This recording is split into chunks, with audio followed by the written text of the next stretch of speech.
Hello dear students. मेरा नाम अनिल कुमार श्रीवास्तव है।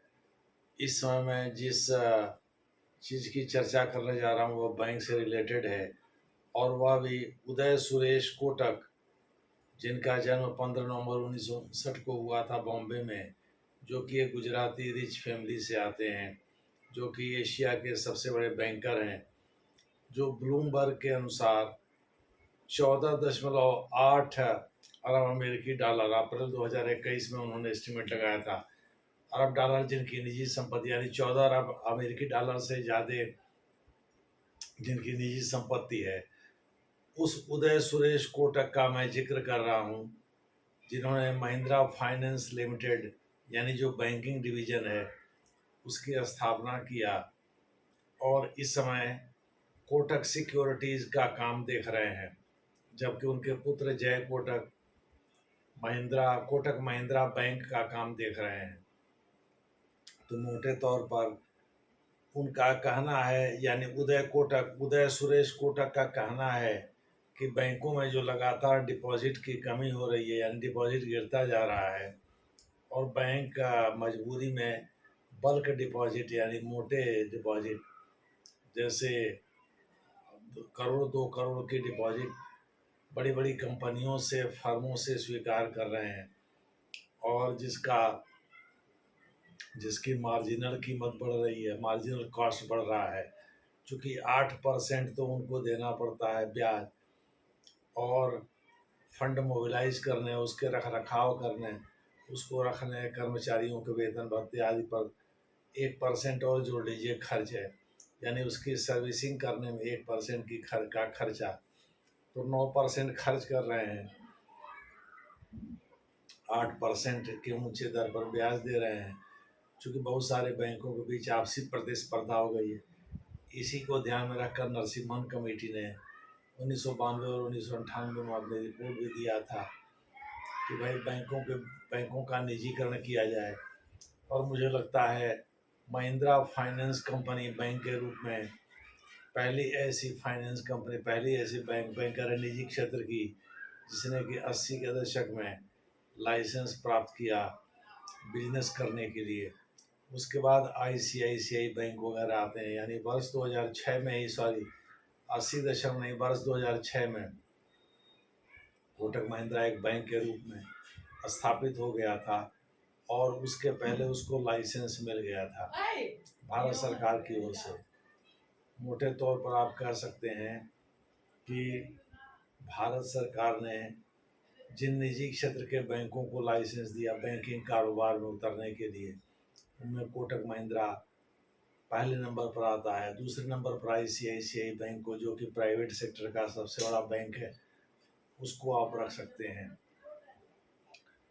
तो उदय सुरेश कोटक ने जो भविष्यवाणी की है वो ये है कि बैंकों के पास जो डिपॉजिट लगातार गिरता जा रहा है और कम होता जा रहा है, वह बैंकों के लिए खतरे की घंटी है।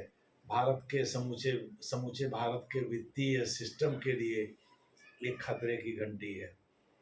दरअसल उदय सुरेश कोटक साहब जमनालाल बजाज मैनेजमेंट इंस्टीट्यूट से एमबीए की डिग्री लिए हुए हैं, और अमेरिका के एक कॉलेज से उन्होंने ग्रेजुएशन किया है। मैथमेटिक्स में काफ़ी ठीक ठाक रहे हैं, पढ़ने में तेज थे, इसीलिए उन्होंने ये सब काम आसानी से कर लिया।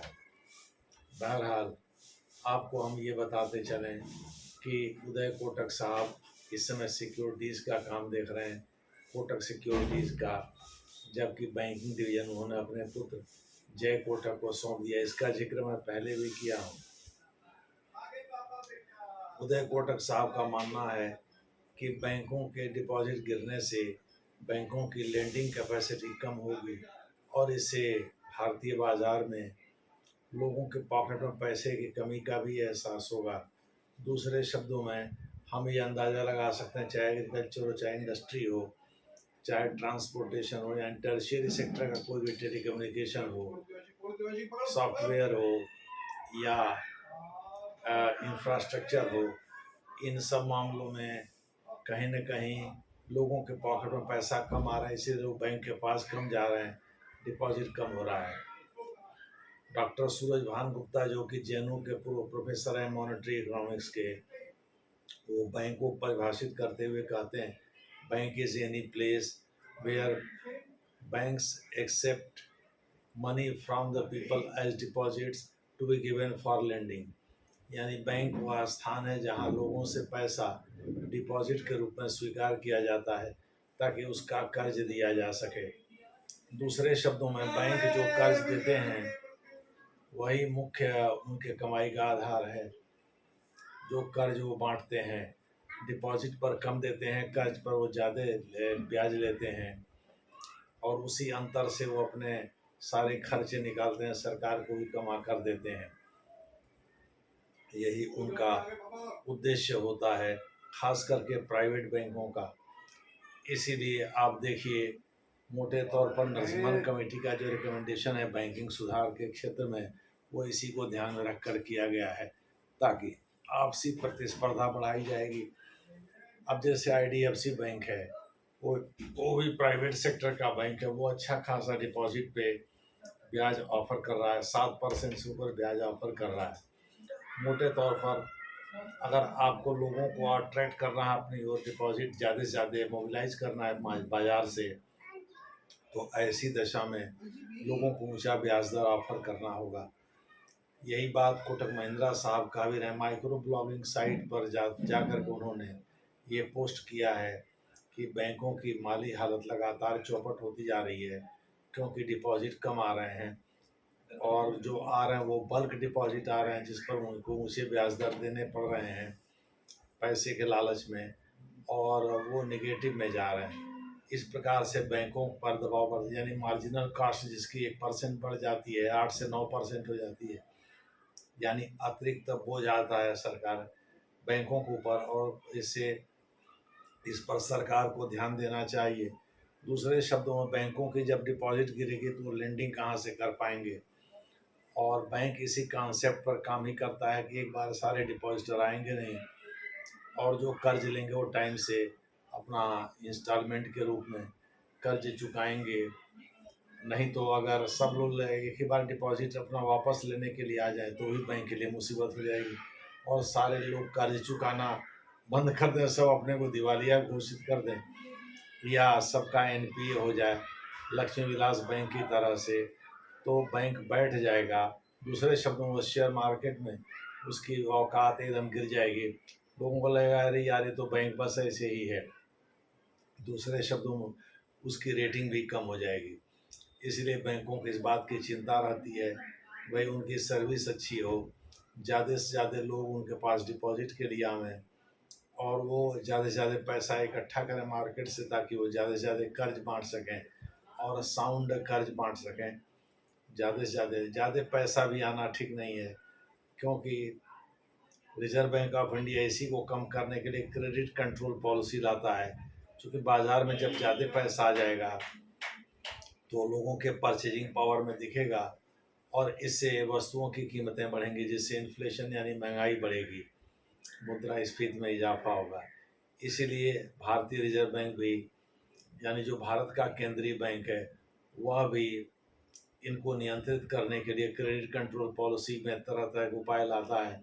कभी रेट को बढ़ा देता है, कभी कुछ कर देता है, कभी ओपन मार्केट ऑपरेशंस के माध्यम से, कभी बैंक रेट के माध्यम से, कभी सीआरआर एसएलआर के माध्यम से, ज़्यादातर तो रेपो रेट के माध्यम से ही वो क्रेडिट कंट्रोल को करता है।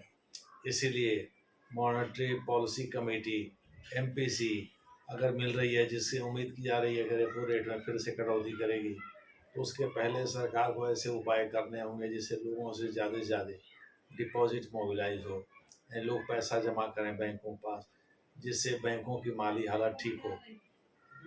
अगर माइक्रो डिपॉजिट गिरेगा, यानी अगर छोटे मोटे ग्राहक पैसा जमा करना बंद करेंगे, तो निश्चित रूप से बैंकों की माली हालत ख़राब होगी और उनके कर्ज देने की क्षमता भी गिरेगी।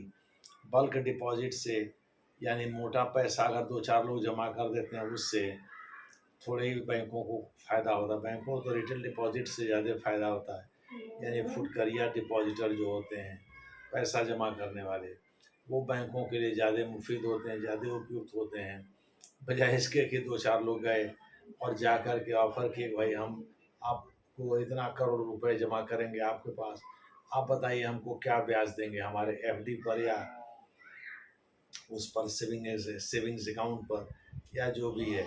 करंट अकाउंट पर तो बैंक कोई ब्याज देता नहीं है। बहरहाल यही स्थिति है। और मैं समझता हूँ उधर सुरेश कोटक का की जो चिंता है वो इसी को लेकर के है, इसी बात को लेकर के है। यही चीज़ उन्होंने माइक्रो ब्लॉगिंग साइट पर लिखा भी है और मुझे लगता है भारत सरकार को इस पर गंभीरता से विचार करना भी चाहिए। धन्यवाद।